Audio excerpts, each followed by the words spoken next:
අපි ගිය සතියේ කරපු බයිබල් ස්ටඩි එකෙන් තමයි මම මේ පොඩි වීඩියෝ ක්ලිප් එක හදන්නේ.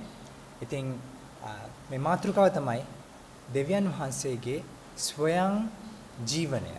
නැත්තම් self existence ස්වයං බූ කියලා කියනවා.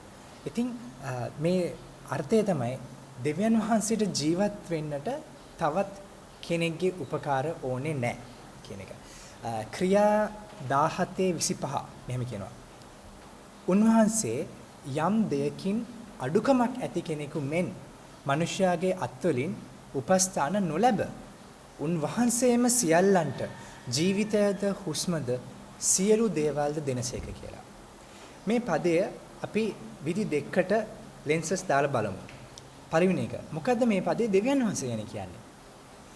දෙවියන් වහන්සේ ගැන මොකද්ද කියන්නේ? දෙවියන් වහන්සේට අඩුකමක් නැහැ. ඊළඟට කියන දේ තමයි උන්වහන්සේ අනිත් මිනිස්සුන්ගේ අත්වලින් උපස්ථාන ලබන්නේ නැහැ. මොකද උන්වහන්සේ දෙයක් ඕන කරගන්න පුළුවන්. දෙවියන් වහන්සේ විශ්වයම අවද්දී කවුරුත් ඉරියේ නැහැ. උන්වහන්සේ උදව් කරන්න. උන්වහන්සේ තමයි මුළු විශ්වයක් තමන්ගේම වචන වලින් තමන්ගේම හස්තයෙන් හැදුවේ උන්වහන්සේ පමණයි. ඉතින් ඊළඟට අපි බලමු මොකද්ද මේ පදයේ මිනිසයන් ගැන කියන්නේ. මෙන්න මෙහෙම කියනවා. උන්වහන්සේම සියල්ලන්ට ජීවනයද හුස්මද සියලු දේවල් දෙනසේක. බේසික් නීඩ් එක පවා. මොකද්ද? හුස්ම. හුස්මද ජීවනයද? අතන ජීවිතයද? ජීවිතය හුස්ම ඊට පස්සේ ඉවර කරන්නේ සියලු දෙයක්ම. ඔයාලට යම් කිසි දෙයක් තියනවාද ඔයා කැමති කරන කවුද ඒක දීලා තියෙන්නේ? දෙවියන් වහන්සේ. මේ පදයට අනුව අද උදේට ඔයා මොන හරි දෙයක් කෑවද? කවුද දුන්නේ? දෙවියන් වහන්සේ. හුස්ම කීසරයක් ඔයා අද දවසේ ඇතුළත ගත්තද? 100 ගණක් වෙන්නේ නැති. මේ තාක් ඔයා ජීවත් වෙනකන් හුස්ම කීසරයක් ගන්න නැද්ද? හැම මොහොතෙම සැපයුවේ දෙවියන් වහන්සේ. ඉතින් මිනිසයා කියන්නේ දෙවියන් වහන්සේ මත යැපෙන ජීවයෙක්. ඉතින් එක අතකින් දෙවියන් වහන්සේ self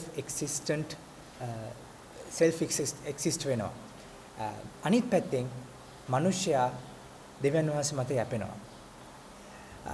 ඉතින් අපිට ගොඩක් විට අහන්න තියෙන ප්‍රශ්නයක් තමයි සමහර අය අහන එකක් තමයි දෙවියන් වහන්සේ ලෝකෙම ඇවුවනා කවුද දෙවියන් වහන්සේ මැව්වේ කියලා. මේක හරි සරල ප්‍රශ්නයක් ඇත්තට. මොකද මේ ප්‍රශ්නේ assumption එකක් තියෙනවා, වැරදි assumption එකක්. ඒ කියන්නේ මුලින්ම හිතනවා යම්කිසි වැරදි දෙයක් ගැන, ඊට පස්සේ වැරදි දේ මත තමයි මේ ප්‍රශ්නේ අහන්නේ. මොකද්ද වැරදි දේ? වැරදි දේ තමයි සෑම දෙයක්ම සෑම කෙනෙක්ම මවන ලද විය යුතුයි කියන ඒ assumption එක. ඒ assumption එක එහෙම නිසා දෙවියන් වහන්සේත් මවන ලද කෙනෙක් කියලා හිතන්න පුළුවන්. ඒ අහන්නේ කවුද මැව්වේ? දෙවියන් වහන්සේ මවන ලදද නෙවෙයි අහන්නේ. කවුද මැව්වේ කියලා අහන්නේ.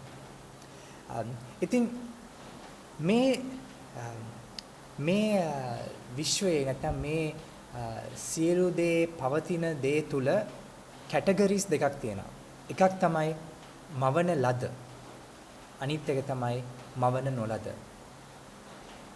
දෙවියන් වහන්සේ පමණමයි මවන නොලද කියන කැටගරි එකට අයිති වෙන්නේ. අනිත් සියලු දේම මවන ලද. ඉතින් දෙවියන් වහන්සේ කවුද මැව්වේ? නෑ. කවුරුත් මැව්වේ නෑ. දෙවියන් වහන්සේ මවන නොලද කෙනෙක්. හැබැයි අනිත් හැම දෙයක්ම මවන ලද. දෙවියන් වහන්සේ ශුද්ධයි කියලා දේවදූතයෝ මොර ගහනවා කියලා යෙසායා 6 වෙනි පරිච්ඡේදයේ කියනවා. ඉතින් මේ දේවදූතයෝ මිනිස්යන්ට වඩා මහා ප්‍රබල දේවදූතයෝ. මෙයාලා ශුද්ධයි කියලා নমස්කාර කරද්දී එයාලගේ කටහඬට මේ අත්තිවාරම් හෙළවෙනවා කියලා ඒ බයිබල් පරිච්ඡේදයේ කියනවා. ඉතින් හිතලා බලන්න දැන් ඔයා ඉන්න තැන එකපාරට දඩබඩ ගාලා කොහොම හෙල්ලෙන්න පටන් ගන්න. උඩ තියලා තියෙන වීදුරු කඩන් වලට බිමට වැටෙනවා නම් කොච්චර මේ භයංකර දර්ශනයක්ද. මේ යෙසායා 6 කියන්නේ මෙච්චර අත්තිවාරම් දෙදරන්න පවා ශබ්දයක් එන්නේ දේවදූතයෝ ශබ්ද නගද්දි කියලා. මේ දේවදූතයෝ මොනවද කියන්නේ? දෙවියන් වහන්සේ සුද්ධයි සුද්ධයි සුද්ධයි කියලා. එහෙනම් දෙවියන් වහන්සේ කොච්චර විශාලද? කොච්චර සුද්ධ ඇද්ද? මෙවැනි දේවදූතයන්ගෙන් නමස්කාර ලබන්න. අනිත් ප්‍රශ්නේ. දේවදූතයෝ කියන්නේ ස්වර්ගයේ ඉන්න කොටසක්. මෙයාලා අශුද්ධද? මෙයාලා අශුද්ධද දෙවියන් වහන්සේට සුද්ධයි කියලා කියන්න? වෙන්න බෑ නේද? මොකද ස්වර්ගයේ අශුද්ධ කිසිම දෙයක් තියෙන විදිහක් නැහැ. එහෙනම් මේකයි අපිට කියන්න වෙන්නේ. සුද්ධයි කියන එකේ අර්ථයන් ලෙවල්ස් දෙකකට තියෙනවා. එකක් තමයි ඔව් පාපයක් නැති, පාපයක් රහිත සුද්ධකම. අනිත් එක තමයි වෙන් කරන ලද නැත්තම් යුනික් මේ කැටගරි එකට අයිති වෙන කවුරුත් නැහැ. ඉතින් දේවදූතයෝ දෙවියන් වහන්සේට සුද්ධයි කියලා කියද්දී අන්න ඒකයි කියන්නේ. උන්වහන්සේ දිහා බලපුවම මේ වගේ දෙවි කෙනෙක් වෙන කොහෙවත් නැහැ. උන්වහන්සේ වගේ මහිමයෙන් උන්වහන්සේ වගේ ස්වයංභූ දෙවි කෙනෙක් වෙන කිසිම තැනක නැහැ. අනිත් හැම දෙම උන්වහන්සේ මත යැපෙනවා. මේ මහා දේවදූතයන් අපිත් එයාලා හිතන ඇති. අපිත් යැපෙන්නේ උපවහන්සේගෙන්. සුද්ධයි සුද්ධයි සුද්ධයි කියලා ඒ දේවදූතයෝ මොරගසනවා. ඉතින් දෙවියන් වහන්සේ සුද්ධයි ඒ වගේම self existent ස්වයංභූ. අපි කවුද? අපි දෙවියන් වහන්සේ මත යැපෙන ජීවීන්. මම නිකන් මේ සර්ච් කරලා බැලුවා මේ සත්වයන් අතර වැඩිපුරම යැපෙන ඉන්ෆන්ස්ලා නැත්නම් අතදරුවෝ කියන සත්වයා කවුද කියලා. මිනිස්සයා කියන්නේ ඒ උපරිම යැපෙන ජීවියෙක්. හිතලා බලන්න පොඩි බබෙක් අම්මගේ බඩෙන් එළියට આવත් හරි කොච්චර යැපෙනවද? කිරි ටික තනියෙන් බී ගන්න බෑ. බඩ ගහ ගන්න බෑ. මේ උඩ හත බලාගෙන අනිත් පැත්තට හැරෙන්නම කොච්චර කාලයක් යනවද? කොච්චර මාස ගාණක් යනවද? ඉතින් මිනිස්සයා කියන්නේ පුදුම විදිහට ඩිපෙන්ඩ් වෙන කෙනෙක්. මිනිස්සයා ඔයා මම කියන්නේ ගොඩාක් පුදුම විදිහට ඩිපෙන්ඩ් වෙන ජීවියෙක්. කව මතද අල්ටිමේට්ලි අපි ඩිපෙන්ඩ් වෙන්නේ? දෙවියන් වහන්සේ මත. තව දෙයක් මගේ සර්ච් කරද්දී ලැබුණා ඒක කියන කැන්ගරූස්ලා වගේ සත්තුන්ගේ හම්බෙන්නේ පැටව ඒ අම්මගේ කේස් එක වගේ ඇතුළේ ඉද්දි ගොඩාක් අම්මා මත ඩිපෙන්ඩ් වෙනවලු. එයාලා ප්‍රීමැචුවර් වගේ තත්වයක තමයි බබාලා ඉන්නේ. මේ මොනවද? පැටව ඉන්නේ. ඉතින් එයාලා ගොඩාක් මොකද්ද? එයාගේ අම්මා මත ඩිපෙන්ඩ් වෙනවා. ඉතින් මේ වගේ සත්වයන් සහ විශේෂයෙන්ම මිනිස්යා වෙන ඔයා මම දෙවියන් වහන්සේ මත අය ඉතින් පුදුම විදිහට ඩිපෙන්ඩ් වෙනවා. හරි. මේ දෙයින් අපි අදාළ කරගන්නේ මොනවද? අපේ ආත්මික අපේ ලෞකික නැත්නම් අපේ ලෞකික නෙමෙයි අපේ එදිනදා ජීවිතයේ තියෙන දේවල් හැම දෙයකටම අපි ඩිපෙන්ඩ් වෙන්නේ දෙවියන් වහන්සේ මත. ඒක තමයි ප්‍රඥාවන්ත දේ. මොකද උන්වහන්සේ විතරමයි ස්වයංභූ තනන් වහන්සේ. සමහරවිට ඔයාට එදිනදා ජීවිතේ හම්බෙන්න පුළුවන් ඉස්කෝලේදී හරි වැඩපොළේදී හම්බෙන්න පුළුවන් හොඳ නිකන් ශක්තිමත් හැමදේම තනියෙන් කරන වගේ කෙනෙක්.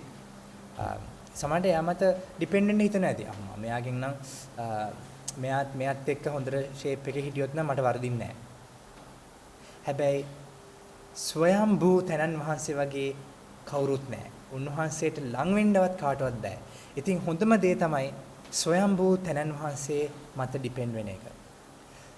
මොනවටද ඩිපෙන්ඩ් වෙන්නේ? සමාව. අපි ගොඩාක් වැරදි කරලා තියෙන මිනිස්සු. අපේ හිතේ තියෙන මේ වර්ධේ චෝදනාවෙන් අයින් වෙන කොහෙටවත් හැරෙන්නේ නැහැ. depend on God. අපේ ජීවිතේ අර්ථයක් හොයන්න නම් depend on God. ඒ වගේම අපේ ජීවිතයේ ඇතුළාන්තයේ තියෙන තුවාල. පෞද්ගලිකව මටත් තියෙනවා තුවාල. දැන් මට අවුරුදු 30 වයස 35යි. මම මේ ළඟදී මම මේක ගැන හිතලා නෑනේ කියලා මගේ තුවාලයක් එක්ක මම ඩීල් කරා. මේ වගේ අපි හැමෝටම ඇතුළාන්ත තුවාල ලොකු පොඩි වශයෙන් තියෙනවා. Just depend on God. දෙවියන් වහන්සේ මත යැපෙන්න ඒ තුවාල සුව කරන්න. ඊට පස්සේ මම මේ වගේ කාරණා 9ක් තියෙනවා. දැන් මම ඉන්නේ 4 වෙනි එකේ. අපේ ජීවිතයේ ඩිරෙක්ෂන් එක අපි කොහෙටද යන්න ඕනේ? depend on God. ඊට පස්සේ ශුද්ධකමට දෙවියන් වහන්සේ මත යැපෙන්න. අපේ පවුලේ ප්‍රශ්න වලට දෙවියන් වහන්සේ මත යැපෙන්න. අපේ financial needs ආර්ථික අමාරුකම් වලදී දෙවියන් වහන්සේ මත යැපෙන්න. අපේ ඉස්කෝලේ වැඩවලදී අමාරු වෙද්දී දෙවියන් වහන්සේ මත යැපෙන්න. එතකොට වැඩපළේදී අමාරු තැන්වල දෙවියන් වහන්සේ මත යැපෙන්න.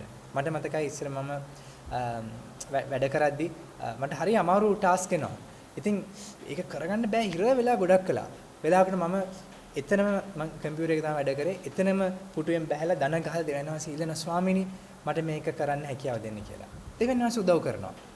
ඉතින් පොඩි ලොකු හැම දෙයකම ඇතුළාන්තයේ එළියේ පේන නොපෙනෙන හැම දෙයකටම දෙවියන් වහන්සේ මත යැපෙන්න පුළුවන්. මොකද උන්වහන්සේ තමයි ස්වයං වූ තනන්ත වහන්සේ. self existent දෙවියන් වහන්සේ. අනිත් සියලු දේ උන්වහන්සේ මවපු උන්වහන්සේ සස්ටේන් කරන උන්වහන්සේ ජීවත් කරන දේවල්. ඉතින් ඒ තනන් වහන්සේ මත අපි යැපෙමු. Thank you.